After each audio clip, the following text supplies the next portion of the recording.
It hit me yesterday that I had breast cancer. I'm a week past active treatment and it is all smacking me now like a brick wall. If you're new here, I apologize. This is not my usual content, but I feel like this is important to share and document for myself. Uh, yeah, I had triple negative breast cancer, invasive ductal carcinoma to be exact. And I was emailing with HR to extend my leave of absence because in August, when I got my radiation schedule, I was gung ho that I was just going to finish radiation. I was going to take 2 weeks to let my skin heal, and I was going to go back to work. And now that, we're at that moment, I'm like, I don't think I'm ready. Mentally, I'm ready. I thought I was. Physically, I'm not even close. And my husband had to remind me that I have been at war for the last year, and I'm learning that I need to take my own advice. That I have shared with others that it takes you a while to get to that point, and it's going to take you a while to get back to where you were. And pot kettle black, I haven't been taking my own advice. So yesterday I was emailing with HR and explaining that I need to extend my leave of absence, and they're super cool about it. And she ended her email with, I hope you're doing well. I think about you often. And I was so touched. And I tried to move on with my life and just sit here and be the little old lady that I am and work on this puzzle. And it just all smacked me in the face that, all the things I've gone through. It was kind of like in a movie when they do the flashbacks, from diagnosis to chemo and surgery and all the ups and downs and then radiation and how everything has gone. And I couldn't hold it, and I was trying to shoo it back. And my husband was in his chair playing Xbox. My son was in the kitchen, and I'm just trying to discreetly pull myself together because I have been trying to put on a brave face and not worry my family or friends any more than they already are. And so, I try to keep that to myself, private moments. And so I ran to the bathroom, I cleaned myself up, and I came back out here, and like a couple minutes later it hit me again, another wave, and I'm like, stop pushing it down. And so I went to my husband, and I was like already crying, and I was like, I need a hug. And he just hugged me and let me cry on his shoulder. And it was a really nice therapeutic moment.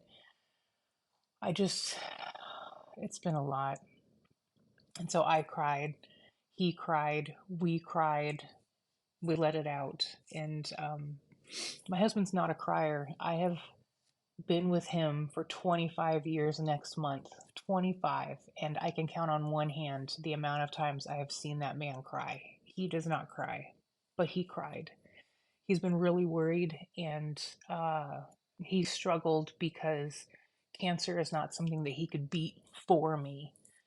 It's not something he could help me beat. It's not something he could go out and beat up. It's not a physical thing. All he could do was be my cheerleader from the sideline, and that was really hard for him. So last night, having that little moment together, that was really good for both of us. Um, but it's been a roller coaster since last night and as into today as I process. Um, a lot of it I feel pride. I feel I feel thankful. I feel angry. I'm grateful that we caught it early, but I'm still pissed, as anyone would be, that it took my hair. It took a year of my life away that I'll never get back. Our lives were put on hold. I stopped working. Obviously, everybody's been worried about my health. My son's 16th birthday was my first day of chemo. When he found out that was the schedule, and he knew how important that was for me to start. He had been joking that people with summer birthdays are so lucky and that he should celebrate his half birthday. And I knew why he was saying that, because he didn't want to add to the stress and stuff of chemo. I just, I've got the best kids. But that's so shitty that he had to postpone his birthday because I was starting chemo.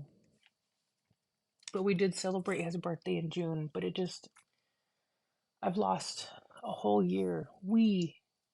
Our family has lost a year because of this, and I am now processing it, and it sucks. I've never been one to ask for help.